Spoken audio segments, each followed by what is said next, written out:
अस्सलाम वालेकुम students, hope you are doing well. Sir Umar Mughal के चैनल के ऊपर खुशामदीद। स्टूडेंट, जैसा कि आपको मालूम है कि हमारा वैल्यूएशन ऑफ अकाउंट रिसीवेबल का चैप्टर चल रहा था, फिर बीच में काफ़ी उसका ब्रेक आया और अब हम उसके कंटिन्यू करने वाले हैं, जो कि मोस्ट इम्पॉर्टेंट चैप्टर है फॉर बीकॉम पार्ट 1, ठीक है ना, जो कि अब एडीसी के नाम से आ चुका है। तो ये सवाल या इस चैप्टर से सवाल आपका लाजमी बनता है। बहुत सारे स्टूडेंट कंफ्यूज भी होते हैं, लेकिन आपको कंफ्यूज होने की बिल्कुल भी ज़रूरत नहीं है, ठीक है जी। तो वीडियो स्टार्ट करते हैं, लेक्चर स्टार्ट करते हैं। मेरे चैनल को सब्सक्राइब करें ताकि आपको किसी भी तरीके का कोई कन्फ्यूजन होती है तो आप कमेंट सेक्शन में क्वेश्चन करके पूछ सकते हैं।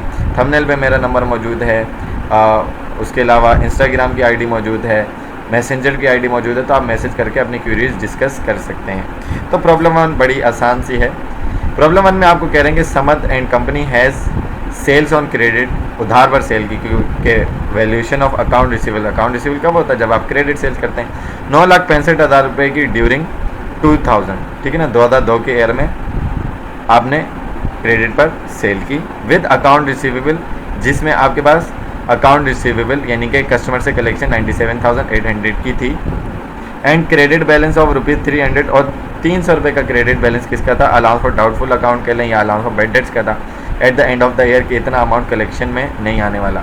Record the bad debts expense for the year 2002 का बैड डेट्स एक्सपेंस रिकॉर्ड करना है under each of the following method for the estimates, ठीक है। 3 मेथड आपको दिए हुए हैं और उससे आपने रिकॉर्ड करके दिखाना है अपने अकाउंट रिसीवेबल को, या यूँ कह लेंगे बैड डेट्स को।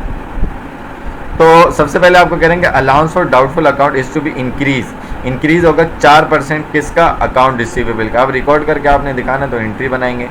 तो 4% अकाउंट रिसीवेबल का, तो देखें अकाउंट रिसीवेबल पर जब बोलता है तो ये हमारा बैलेंस शीट अप्रोच होता है, और अगर नेट क्रेडिट सेल पर होता है तो वो इनकम स्टेटमेंट अप्रोच होता है, ठीक है ना। और अगर तीसरी बात बोलता है एजिंग शेड्यूल, तो वो फिर तो हमारे पास एजिंग मेथड हो गया, ठीक है ना। तो अकाउंट रिसीवेबल का Samad company general adjusting entries हम बनाएंगे। उसने आपको एंट्री बनाने के बोला, घबराने की ज़रूरत नहीं है। सबसे पहले bad debts expense debit allowance for bad dates की ही आपकी एंट्री बनेगी। कंप्यूटेशन क्या होगी वो जानना आपका बेसिक मकसद है।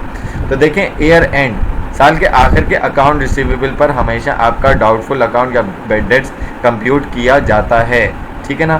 तो आपका एंडिंग अकाउंट रिसीवेबल क्या गिवन था, आपके पास गिवन था 97,800, तो उसका 4%, तो 97,008% का आपने 4% निकाला तो 3,912, ये आपके पास इस साल का टोटल क्या आ गया, अलाउंस ऑफ बैड डेट्स आ गया। और उसके अलावा 300 रुपये का क्रेडिट बैलेंस पहले से था, तो माइनस करवाया, तो इस साल का ये कितना बनता है, 3,612 रुपये बनता है, जो कि आपका बैड डेट्स एक्सपेंस रिकॉर्ड किया जाएगा with first method to adjust bad debt expense of the year. उसके बाद आपके पास सेकंड मेथड है, मैं कलर चेंज कर देता हूँ ताकि आपको कन्फ्यूजन ना हो।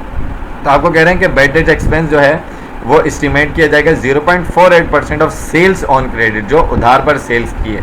Entry bad debts expense debit allowance for bad dates वही बनेगी। ये तो बिल्कुल आसान सा मेथड है इनकम स्टेटमेंट अप्रोच का। क्रेडिट सेल्स आपकी कितनी थी, 9,65,000, तो 9,65,000 का 0.48% निकाला तो 4,632 रुपीज़ आ गया। Bad debts expense debit allowance for bad debts credit, ये आपकी एंट्री बन गई।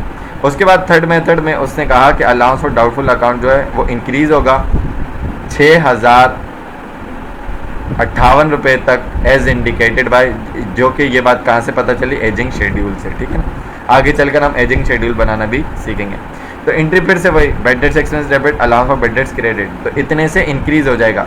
तो पहले से आपका क्रेडिट बैलेंस कितने का था, 300 रुपये का था, तो उसको आपने माइनस करवाया, तो इस साल आपका बैलेंस बेसिकली इंक्रीज़ हुआ कितना, वो आपने डिफरेंस से मालूम करना है, ठीक है ना। ये बात आपको समझ में आ रही है ना, ठीक है। तो माइनस करवाएंगे तो आपके पास आंसर आएगा 5,758 bad debts expense debit allowance for bad debts credit to adjust bad debts expense of the year से आप एंट्री बनाकर नरेशन कोड कर लेंगे। सो आई होप कि ये क्वेश्चन बेसिक का आपको अच्छे तरीके से समझ में आया होगा। अगर इसके अंदर कोई भी कन्फ्यूजन होती है तो आप कमेंट सेक्शन में क्वेश्चन करके पूछ सकते हैं।